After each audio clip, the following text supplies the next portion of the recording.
Hallelujah. Hallelujah. Praise the Lord. Hallelujah. Praise the Lord. Are you happy to be in the house of the Lord? Are you happy to be in the presence of the Most High God? Are you happy? Look at your neighbor and say, this is your day. This is the day of the Lord upon your life. God will meet you at the point of your need. He has promised never to leave you nor forsake you. And you will see that the weight is coming to pass over your life. Say, my neighbor, when I look at you, I see the weight in human flesh. I see God in human flesh. Cheer up. Refuse to be discouraged. Refuse to be in despair. Refuse to give up. For you are walking with the Lord. Say, I am walking with the Lord. I am walking with the Lord. I am walking with the King of Kings and the Lord of Lords. God is on my side. Holy Spirit is inside of me. I cannot fail in the journey of life. I cannot be defeated in the journey of life. Say, Satan, you might have won the battle, but you have not won the war. Victory belongs to Jesus. He has given that victory to me. He made me a more than conqueror. I am more than a conqueror. I will win the war. I will win the war. You will never defeat me. God is my Father. He loves me so much that He died and is alive for me. Shout, Holy Ghost. You can do better than that. Shout, Holy Ghost. Shout it 3 times, Holy Ghost. You may be seated in the presence of God. Amen. Yes, I greet you once again in the wonderful name of our soon coming King, Master Jesus Christ. Hallelujah. Are you ready to receive the word of God? Don't worry, God is in our midst. Do you hear what I say, people of God? God is in our midst. Amen, Pastor Ron. Yeah, God is here. God is in our midst. God is in our presence. Amen.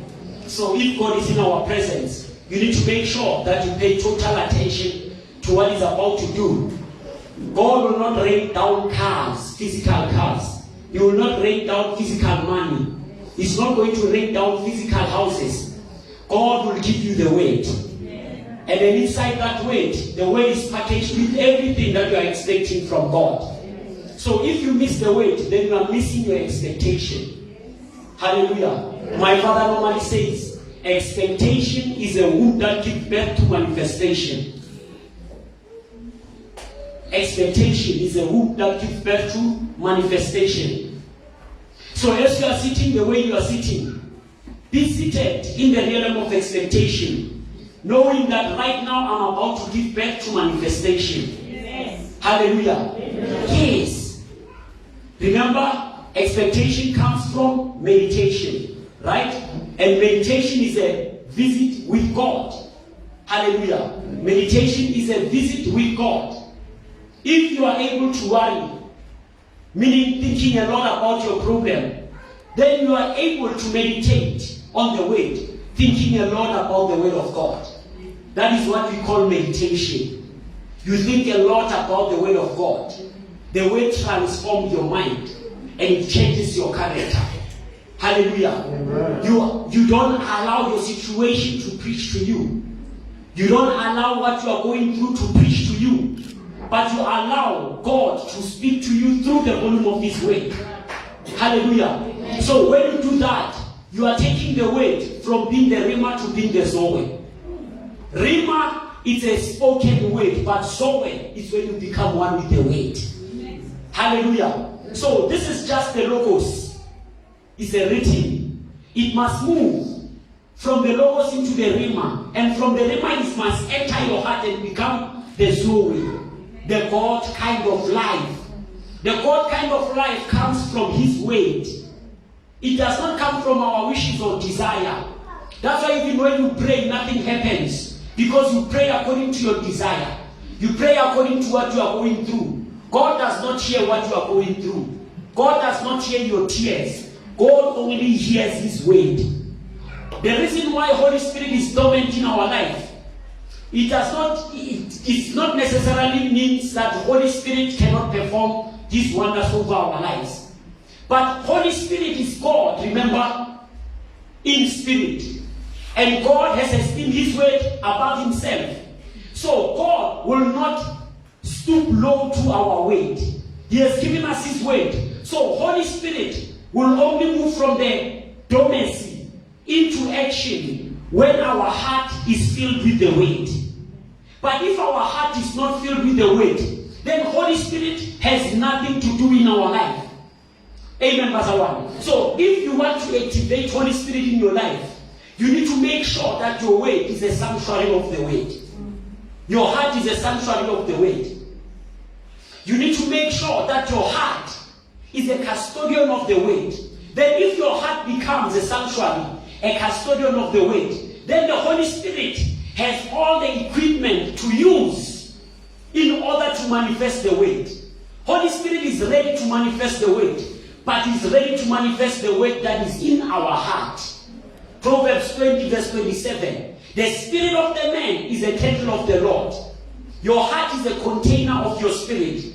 If your heart is not an abode of the word of God, then we are going to be Christian through ways. We are going to wear this Christianity. We are not going to live this Christianity. We must move from the realm of wearing Christianity into the realm of being active Christian from heart. A lot of people wear Christianity. That's why when challenges come, they put off the garment of Christianity aside. And now the flesh takes over. But if the Holy Spirit lives on the inside of you, come what may come, your response will be in accordance to what is in your heart, which is the word. Amen? So let's continue from where we left off. The lifestyle of obedience. Somebody says lifestyle of obedience. No, I can't hear you. Lifestyle of obedience. Lifestyle of obedience. Yes, remember, Christianity is not a lifestyle. Christianity is a life that has a lifestyle inside. Tell your neighbor, Christianity is a life that has a lifestyle in it. Yes. Christianity is a relationship. It's an atmosphere that is maintained, and a relationship that comes from that atmosphere. Amen. Christianity is not religion. Christianity is not religion. Yes, the papers where we feel them go home affairs, they say religion, we say Christianity. But in an actual fact, in a true sense of fact, Christianity is a life. It's a life that is a lifestyle inside. Amen. So we're talking about the lifestyle of obedience. Amen. And then last week we spoke about two things. We spoke about one. But I mentioned that we need to speak about two. So today I'm going to continue from when we left off last week. Amen. We spoke about the lifestyle of faith. We say faith must come from the love that we have for God. And it must come from the faith that we have in God.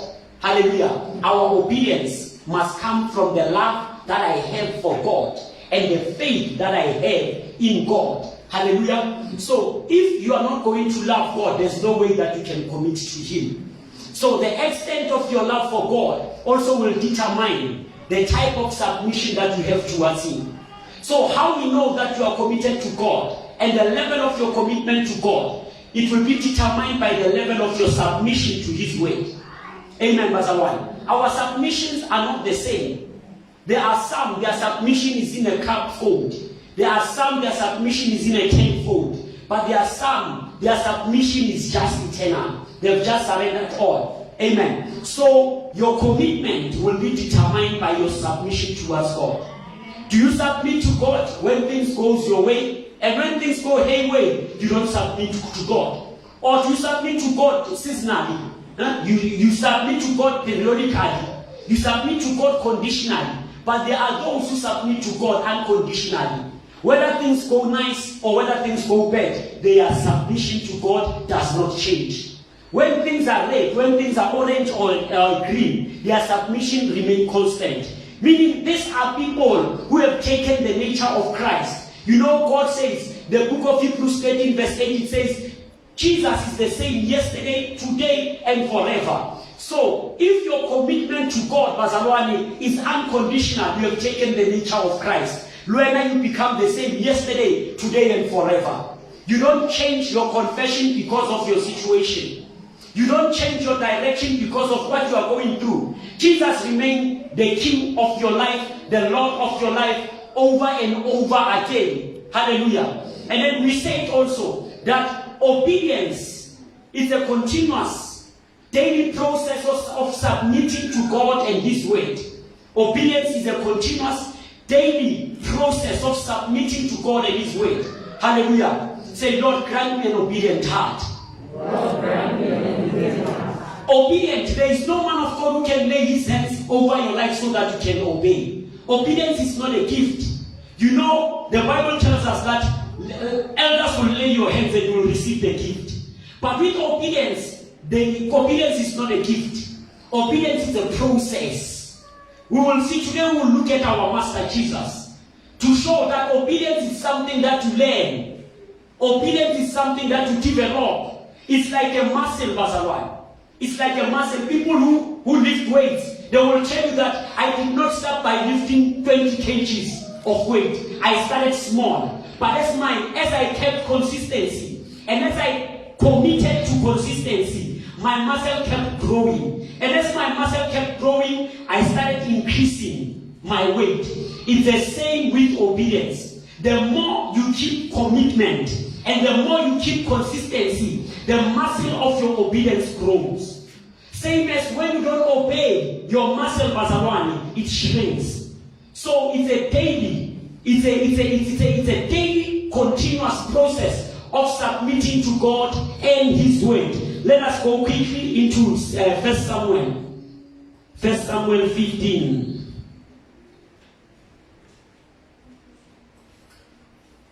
1 Samuel 15. And then maybe you can study from 18 here. So at home you can read the whole chapter of 15, or you can take it even from 14, so that you can understand where this text is coming from. Yes?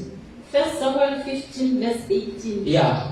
Now the Lord sent you on a mission. So this is prophet is speaking to Saul, right? Now prophet is coming to bring the report. Hallelujah. You know prophets must report. After I've ministered to you, I need to go and report. And also God is going to mark my word. Sometimes you guys might have clapped hands, but heaven is watching and closing their eyes. So it means that I have impressed people, but heaven was not impressed. So every time after we minister to people, we must go and give report. And we are also going to give answer. You know, even in class, you write your test, right? You answer all questions. Sometimes you even think that your answers are right. Only to find out that when the teacher brings the report back, you find that the one that I thought was right is actually wrong. Hallelujah. That's why now we do what? Correction. So that we can do what? Correct anything that we got wrong. Again. And then the point of correction is what? It's not to condemn us, but it is to make us better. Right? So here is a prophet of God. He's coming to the servant of God who was chosen by people and not by God. Remember, Saul was a king who was chosen by people and not by God. So Saul is a permissible will of God. It's not the perfect will of God towards people. Because the perfect will of God towards the Israelites was that he wanted himself, God himself, to be their king. But because people were carnal, people were fleshly, they looked at other kingdoms and they desired to be like other kingdoms. Whereas God wanted them to be peculiar. So they desired a king because they saw other nations having a king. And then God told them that, okay, you want a king, it's fine. I will give you a king. But this is not my perfect will for you. My perfect will for you is that I become your king. Hallelujah. So now they are king. Who comes from the senses? Did something here. Let's hear what the prophet is saying to this man. Now the Lord sent you on a mission and said, go and utterly destroy the sinners. So the Lord sent him on a mission. He says, go and utterly do what? Destroy the sinners. The sinners. Hallelujah. Nowadays, Pastor One, we don't destroy people. We destroy the sin in us. And we fight the sin in others. Hallelujah. You can't fight the sin in others when you have not fight your own sin first. The Bible says, why do you look at the speck in your brother's eye when you have a log in your own eye? So before you can point a finger to your neighbor, you must point that finger to yourself first. Before you can say, this one is a sinner, check yourself if are you not the same. Are you also not the same? Because birds of the same feather flock together. Like give birth to like. It might be because when you are a sinner, you are attracted to sinners. So before you can judge, you need to watch yourself in the mirror first. Am I perfect before I can tell my brother is not perfect? Am I right before I can tell my brother he is right? Am I good? Hallelujah, Pastor One. Am I speaking to people? Oh? Are you here with me? Oh? Say, oh Lord, deliver me right now from myself. Deliver me from myself. Deliver me from the pride of life. Deliver me from the lust of the eye. Deliver me from the lust of the flesh. Let thy power of deliverance fall upon me right now. Let thy power of deliverance fall upon me right now. Let your fire of deliverance fall upon me right now. Say, Master Jesus, God of fire, God of Elijah, let thy fire of deliverance consume every wrong in me. Consume every disobedience in me. You are delivered in the name of Jesus Christ. Hallelujah. Let's hear. Continue. The Amalekites, and fight against them until they are consumed. He says, fight against them until they are consumed. It's a continuous process. He said, don't get tired of fighting your enemy. Don't get tired of fighting the flesh. Fight it until Jesus Christ comes for his church. Don't relax even when you think that you are strong. Paul says, when who thinks that you are strong, make sure that your strength is actually not your fault. So he said, don't be complacent.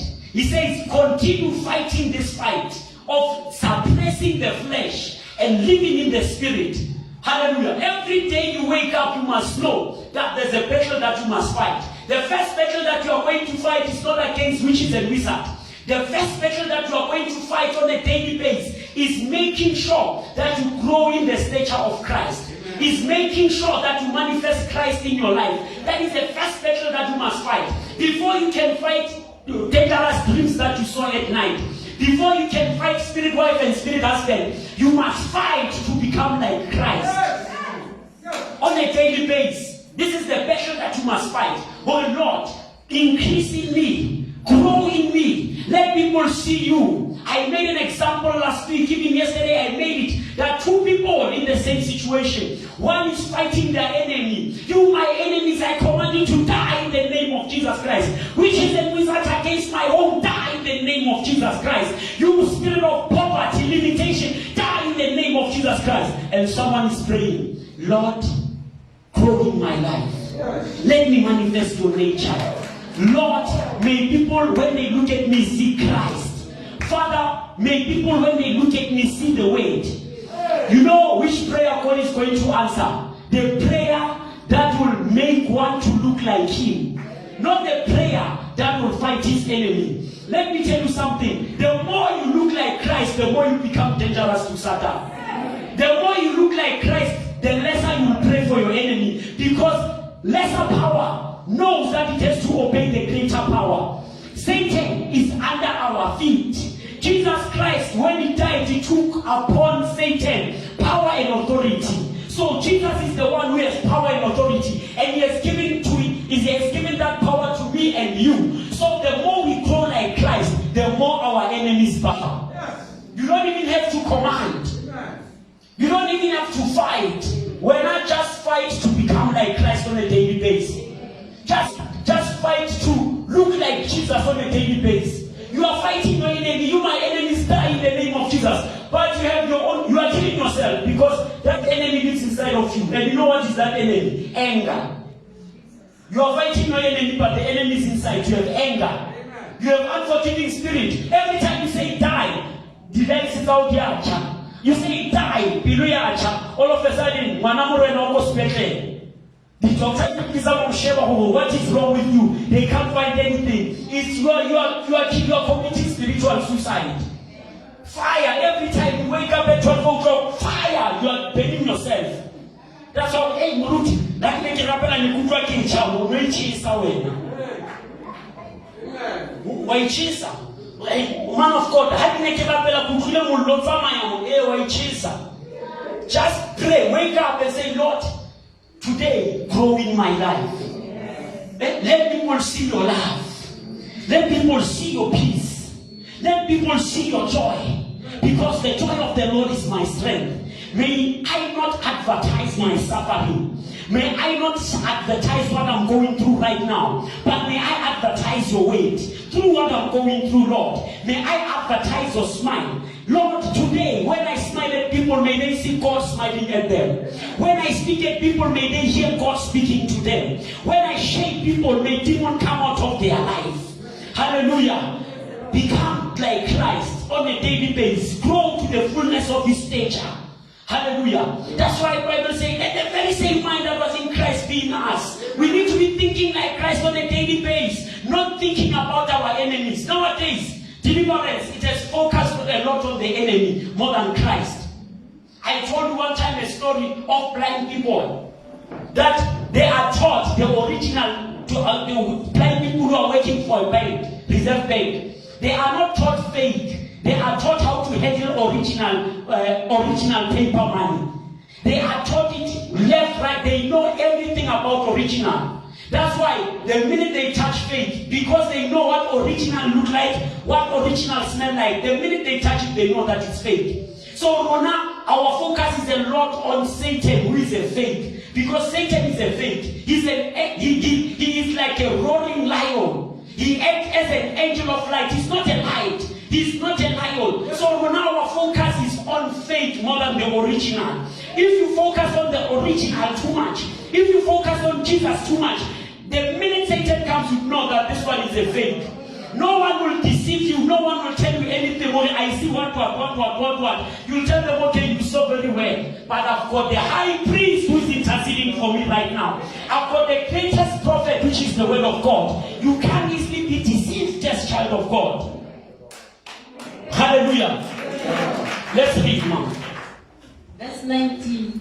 Why then did you not obey the voice of the Lord? He says, why did you not obey the voice of the Lord? And now we are too quick to judge up to Saul. But right now, remember, the Bible says God gave him an assignment to go fulfill. But he did not obey the word of the Lord. Right now, Bazalwan, as I'm talking to you, there are certain things that God has spoken in your life. God, without being the man of God, in your secret place with the Lord, there are certain things that God has required from you. Are you obeying those things fully or what? Without man of God, things that were in your secret